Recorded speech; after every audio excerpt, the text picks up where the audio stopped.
Hello YouTube, this is Hunter Surge. I'm doing one of my little tournament report vlogs for the Elestrals webcam premiere, the last one of the 2026 season, taking place on February 7th, 2026. We are at 8:42 at this exact moment. We are currently looking at 74 people in the tournament. Lower than the last couple, but we still have like an hour before things get started, so like the number like typically goes up quite a bit in this time. So we'll see where we actually end up. And I'm going to do a little deck profile before we get started, and then after each of the rounds, we'll circle back and talk about how we're doing. I decided against my my many temptations to just go, okay, let's just go with something really good. I really want to get a top 16 foamy. This is my last opportunity to get one. I'm not going to Worlds no matter what. The trip to Vegas just isn't worth it for me. I don't really want to go to the States right now, and the trip to Vegas is just kind of expensive right now for me. So I'm not really going to Worlds no matter what. So the qualifying points don't really matter a whole lot for me, but I really want top 16 foamy.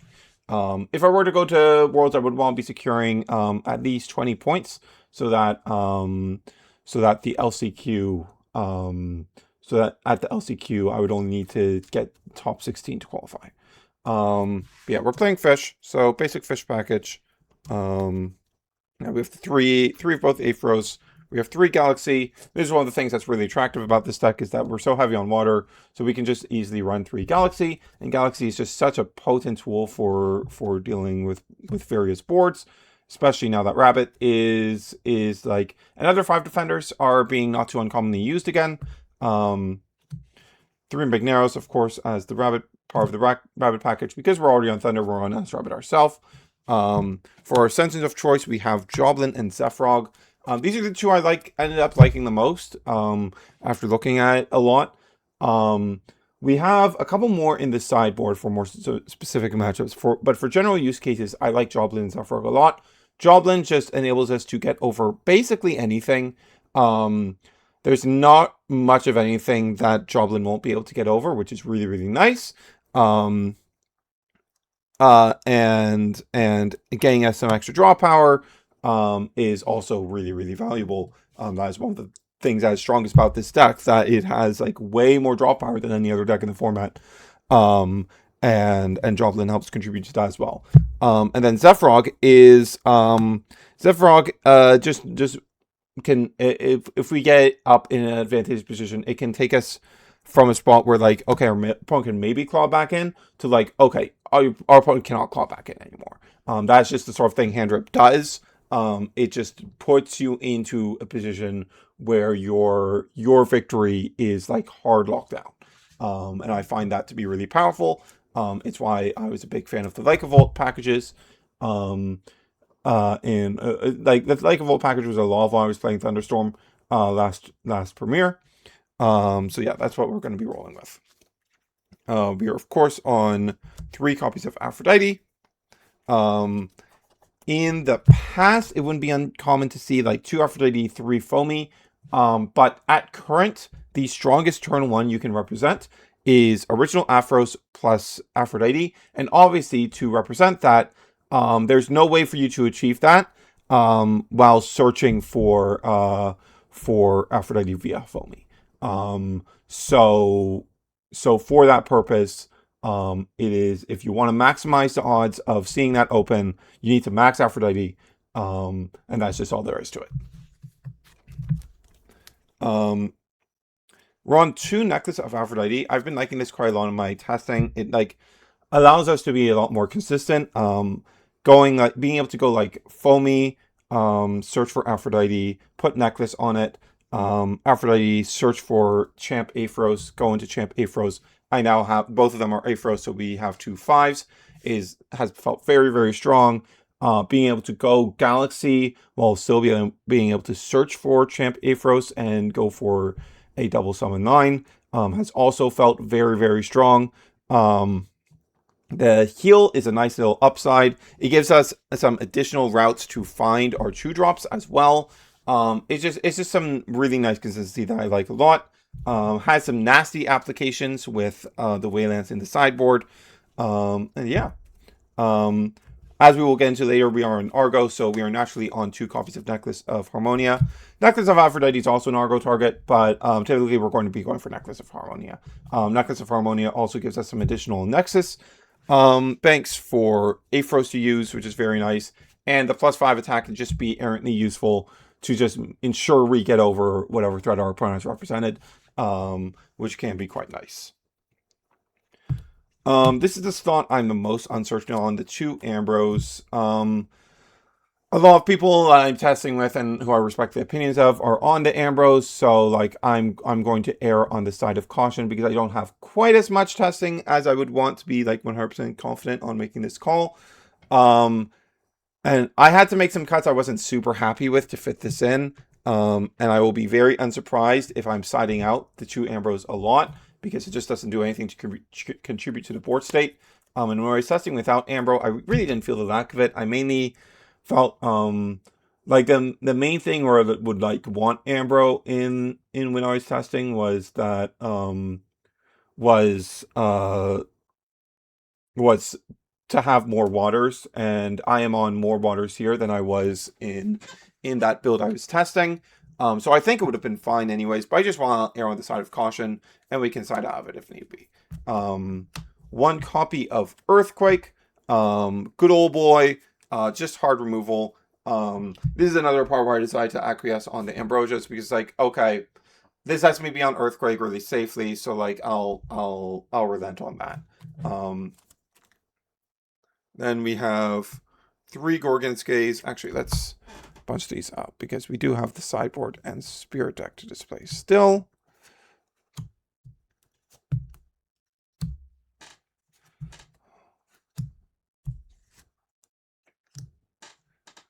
Go.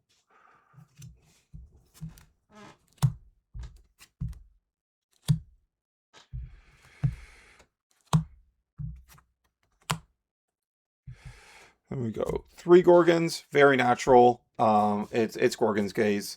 Then we are maxing out on Argo. Of course, we're doing this for Necklace of Harmonia stuff. Argo's just in a good spot again. There isn't a ton of back row removal to really worry about at the moment, or combat or Elestral removal. Like it's not like it's around, but it's not like so ever present. So Argo has very easy opportunities to come into play. We are on a Nexusor, a really good Nexusor in Aphros, so we're able to clear out the necklace pretty easily.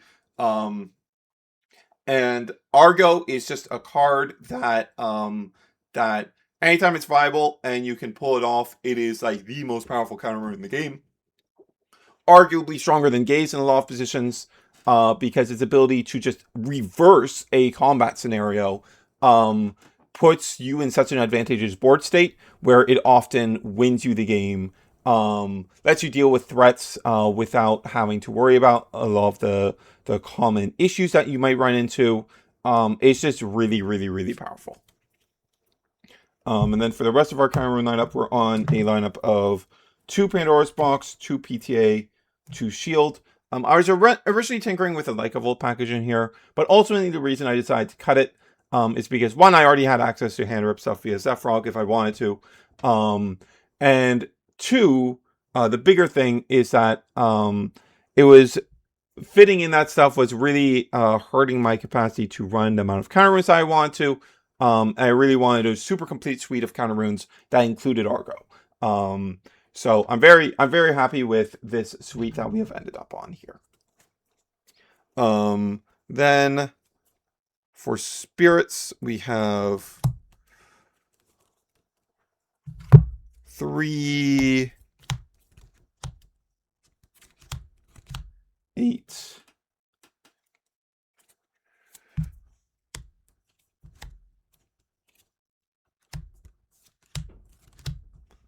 13 water spirits. Then we're on 3 thunder, 2 earth, 1 wind, and 1 lunar. The 1 Wind and Lunar are obviously for the Zephrog and Joblin. 2 Earth for Earthquake, 3 Thunder for our Magnaros and Astrabbit copies, and then everything else we want is water. So we've got a ton of water in here. Then let's talk about the sideboard. Let's move this in a bit. All right. So we have 1 of Tech of Waylance. So Waylance just feels like incredibly strong in the mirror or into Morfrost. I didn't want to have my 2-drop in the main board be teched out for the mirror, but its power into the mirror is still extremely high. So I wanted to be running this. Then we will be running 1 copy of Kerberos. I like Kerberos a lot as a tech 2-drop. So Kerberos' removal effect is non-targeting. It's also another way for us to like use up spirits on like an Argoed out Necklace of Harmonia, stuff off our Divines for just really powerful removal. The non-targeting removal is what I value the most on this, because it means that if we're up against like a Volt Tempest or a Chronodile, we have an out. And it's a really powerful out, because like if we out like a fully stacked up Chronodile with this, well, we are healing like 5-6 spirits. It's really crazy.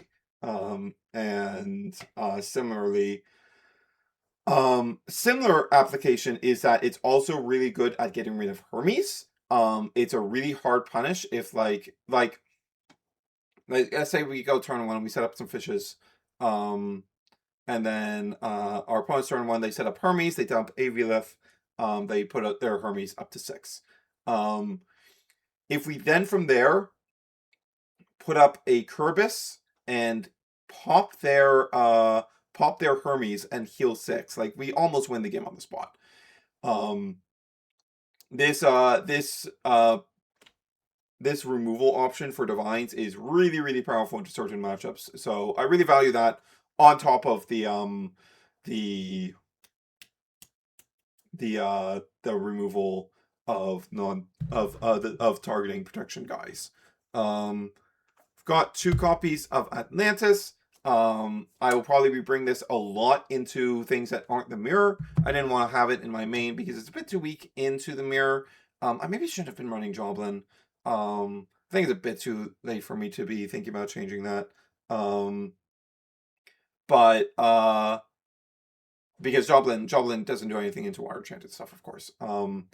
But Atlantis is really nice. In particular, getting all of our fishes up to 6 means that we no longer have to worry about crashing into 5s or 5 defender walling us, which is the really big thing that I really like about this card. And of course, if our opponent is on a stadium, it's very, very nice to be able to engage in some stadium wars with them. Since we're going to be on Frost anyways for the Waylances, we are also on 2 copies of Cryoblast. This is pretty good into the mirror. This is good into the Wasp Ivy Dionysus stuff that was really popular last premiere. Like Cryoblast is generally a pretty good card, but its ability to hit Champ Aphros, help us get over rabbits, and clear Wasp Ivies, as well as being from a spirit that we're already going to be on, is like all like really appealing in combination. So we are on this. This is one of the cards I had to cut from main to fit into True Ambrosias. I wasn't super happy about it. I really wanted to have Resting in main, but we have it inside. We can bring it in anytime we're in a matchup where we really feel the need for it. So that's good enough. 3 copies of Tsunami. I didn't want a main board Tsunami because Fishes will probably be a pretty popular deck today. And I didn't want 3 of my counter rune slots, 2 to 3 of my counter rune slots being eaten up by a card that does nothing into the mirror. But it's still extremely powerful anytime we're not playing into the mirror. So I want to have 3 in my side so that the moment I know I'm not fighting the mirror, I can bring it in.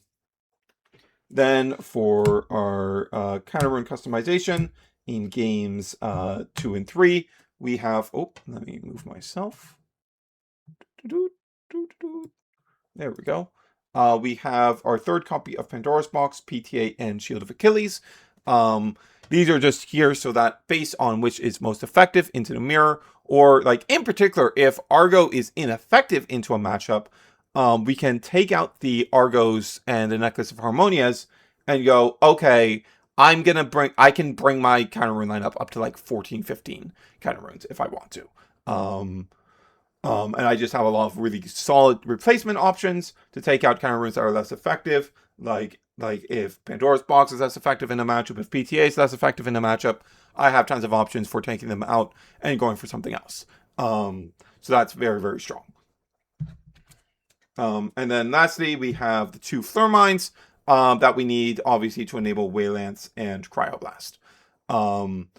That's pretty self-explanatory. A lot of the time when we bring those in, we will probably be taking out the Sephrog and the Joblin so that we can take out the Licorice and Owloon and just put in the Flurmines in their place, especially for the mirror. In particular for the mirror, then we're going to be doing that because Joblin isn't really effective there. Yeah, that's all there is for that. All right, I will see you guys after round 1. All right, round 1 is a wrap. I fought another fish player. They were on the Chronodile variant. Game 1, they went first, cast out Sundial, which is obviously not the normal variant of Chronodile fish. Normally you're just running the 1-1 lineup of Nomodile and Chronodile. Went to Nomodile, and I looked at my hand, I was like, I have back row, but I don't have a Gorgon's Gaze or Pandora's Box. So I'm going to have to let this Chronodile resolve next turn. And then he followed it up with Magneros, Aphros. It was like really sticky situation. But I managed to... he plays very passively with the Chronodile. And I managed to get to a position where the back rows are gone. And I have hard drawn into both of my Harmonias. So I go Aphros... I bounced one of his fishes last turn, so the remaining Aphros is only a 4. So I go, I have Aphros on the board. I go Aphrodite, search for base Aphros because I'm at 10 spirits at the moment. And to ensure, like, I want to be able to Nexus on the follow-up turn after I do the line I'm going for. I go, it's, we go, it's Aphros with Champ Aphros, and then we slam both necklaces onto the Aphros, putting it to 15, allowing it to beat over the defense position Chronodile. Oh god.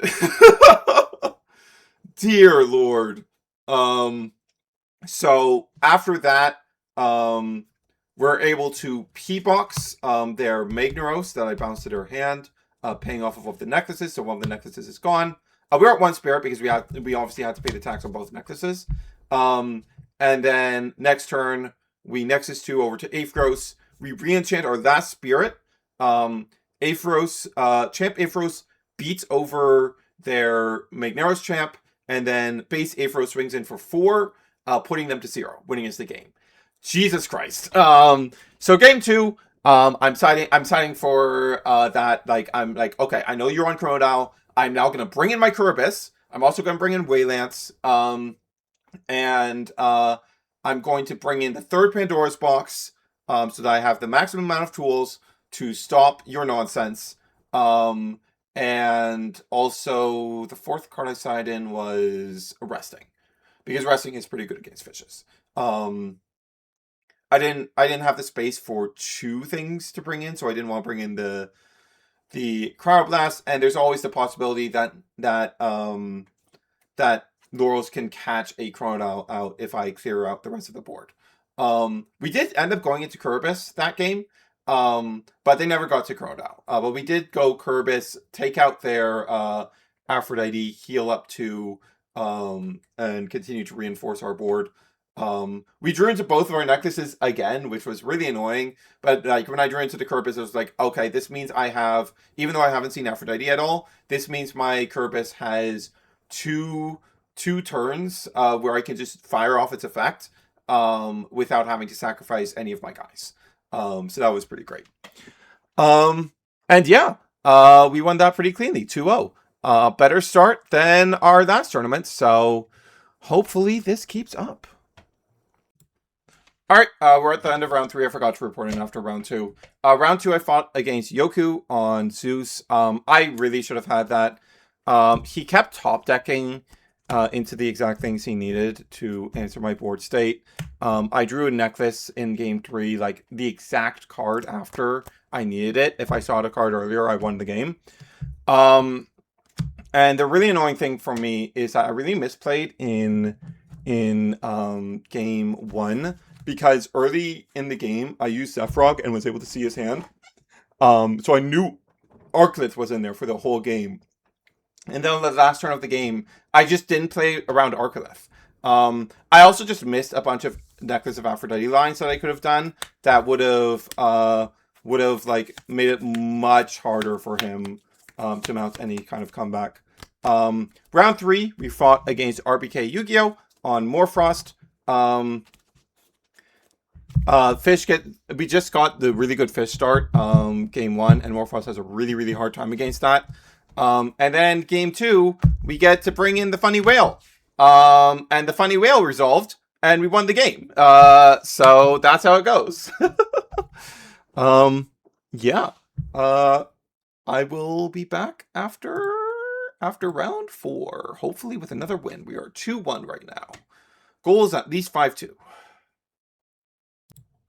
Round 4. I'm really mad. I'm really mad about that one. So, game 1, I just opened no real back row, and I can't deal with Viscerus. My opponent was playing Dionysus. Very, very annoying that happened. Because if I open any real back row, the Viscerus line is just not real. And I win that for free. Then game 2, I sweep because the deck actually works. And then game 3, I start in a bad position and I'm about to win it, swing it back with Argo. And then my internet just craps out for no reason. And it's like, wow, that's awesome, dude. That's so awesome. I'm so glad. Like, it crapped out for long enough that I got a game loss. And it's like, I had this in like every universe. There was no way I lost from the position I was in, but my camera crapped out. My internet crapped out. I got back as soon as I could, really quickly. Wasn't fast enough. Oh, I'm so pissed. I'm so pissed. This is how I'm 2-2? Like, I have to just win out now. I have to win out if I want the top 16 prizing, and it really pisses me off. All right, round 5 was Morfrost.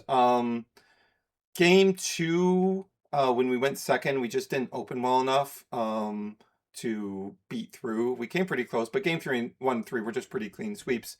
We never even ended up getting to Waylance. Yeah. It was just pretty clean sweeps. That matchup is really, really good for Fish. And Argo denied every opportunity at that they could make a comeback. Yeah. All right. I'll see you guys after. So we're now 3-2. We just need to win out. If we want top 16, we just need to win out. So that's the goal right now. See you guys after round 6. All right. Round 6, I was against Gigaman, who was using, it seemed like mostly the same build as Justin's Antitan Hermes with the sideboard Penter, which I saw in game 2. It was ultimately a pretty clean sweep. Yeah, like we just opened really, really well both games, and were able to get a continuous stream of back rows going. This is the only time that I felt good about having Pandora's Box in the main. But that's natural. That's the Hermes matchup. I still think I would have preferred to have it in sideboard. Like, Pandora's Box has been my downfall several times throughout this tournament. Let's double check something here real quick. Yeah, it was on shield. Yeah, I saw shield off my opponent several times. So yeah, that's definitely the case. I was almost in a position at the end there to Kerbis for their life savings. But but I had Gorgon's Gaze set. They had a Twindra that they'd ascended into. And we just Gorgons it and then swung over with an Aphros because it was in defense because we put it there. Yeah. And from there it's just like, well, we have double Gorgon's Gaze. Our opponent is like basically out of wins at this point, from what I could gather. They played kind of strangely. When they AV lift in game 2, they did not put it onto Hermes. They healed it, which I think is very strange. It meant that they should have been able to put themselves in a position where they were able to do double Hermes every turn in the late game. But because they didn't heal to the Hermes, they didn't have that. Yeah. But I have to deal with Mr. Rye Rebellion in my area, so I was a bit nervous going into this, to be honest, because like into Hermes is so scary. Like if you don't have like a like tailor-made tool to deal with it, like it's so scary. Yeah. Even Kerberos is like a bit limited as a tool because if they have the capacity to trickery into Spinosect, then the Kerberos is just gonna get bounced as soon as it hits the board, and it's just not gonna matter. But you could potentially gaze that, right? There are options there. But still, it's very scary. It's very, very scary. I really wish I had mainboarded Kerberos. I think this is super mainboardable. I actually like it a lot more than Joblin. I've been siding it out for Joblin for this every single round, effectively. So I think that's a much better mainboard. But yeah, deck just did its job. We are now 4-2. So if we just win the last round, we will hit our goal of 5-2 and probably top 16 and get that foamy. All right, round 7 is finished. I won mine against Cinder Shade, who was on the Locagon version of Fish. We pulled through. They had pretty bad hands both games. I won the die roll. They had to mulligan twice both games and ended up keeping a subpar hand in the end. And I was just able to go off. There's a possibility their build was just like overall less consistent than the build I was playing. But it is what it is. I was stressing really hard as the round was finishing because it was really looking like I was gonna bubble out. So I finished at exactly 16th. And 2 5-2s bubbled out of top 16 pricing. So everything that could possibly go wrong for me did. My 2 remaining tiebreakers, Ghoul and Yoku, were both 4-2 going into the round. They both lost their matches, going to 4-3, which was murder for my tiebreaker. Then the down pair of Couch Potato, who was a 5-1, into Jandress, who was a 4-2, was won by Jandress. And that meant both of them went above me because they had better tiebreakers. So that was really bad for me. It was looking really dire because at the very end, Lowell Bobfish, still at 5-1 as the stream match was finishing, was at 5-1, hadn't gotten their thing yet, and they were at 50% tiebreaker before their round 7 comes in, and I was at 50.1. So like no matter how that round went, they were gonna pass me because if they beat Justin, then they're a 6-1, and Justin's tiebreaker is 1000% way better than mine. So I get knocked down to 17th. And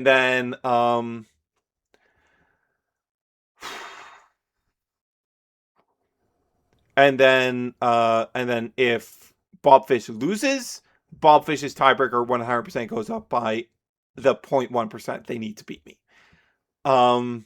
However, what I had not realized was that Bobfish was also the round 6 opponent of Adam and Adumadam. Adam, whichever one you want to say.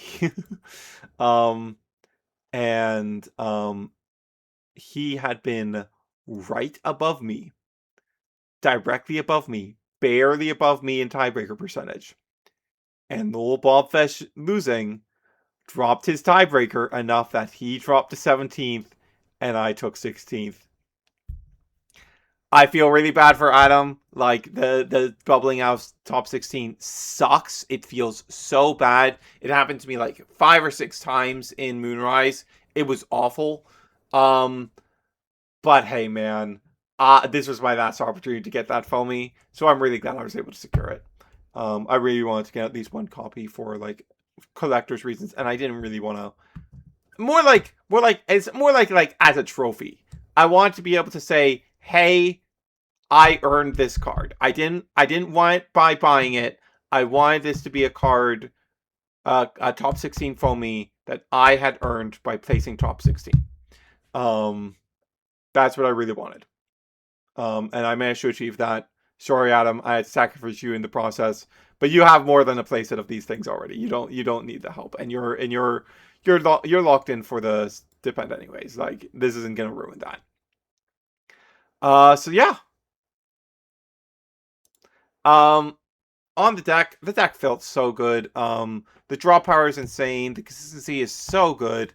You have guys all the time. It has the best Argo interactions in the current format. And Argo is just extremely strong in the current format. Necklace of Aphrodite, I like a lot. I really, really enjoy this card. I was able to get a lot of value, do a lot of funky plays because of this card, and I really enjoyed it because of that. I think the only thing I'd really change is I think I would take my 2 P boxes out of the main, move these over to side, and like put in either some other sideboard, like put 2 tsunamis in the main, or like go up to 3 shield, 3 PTA, or maybe just go up to 3 PTA and put the laurels in main. I could also see myself doing that. And the other change I'd make, I don't think I'd take out the Zephrog. Zephrog was pretty great. I think I would remove the Joblin for the Kerbis that I had in the side. Because I was siding in Kerbis basically every round. It's really valuable. Its removal is it has such a wide range.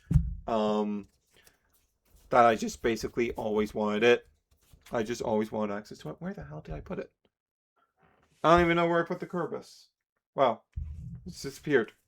Oh well, I have tons of Kerbis. Even if I can't find that promo one anymore, I'll be able to find another one. But yeah, I was pretty happy with this list. I'll probably be playing something very similar. Oh, there it is, Kerbis. There it is. I'll probably be playing something very similar for the premieres that we get after Worlds, but before Sunstrike, given that those are for sure going to happen, given the delay of Sunstrike, unless like something comes out in Worlds testing, and in Worlds that it's like, oh, this is really, really good. Unless something like that occurs, I'll probably end up sticking with this because it's very, very, like, it has like all the properties I really wanted in this format. Yeah, that's really it for me. This is Hunter Surge signing off.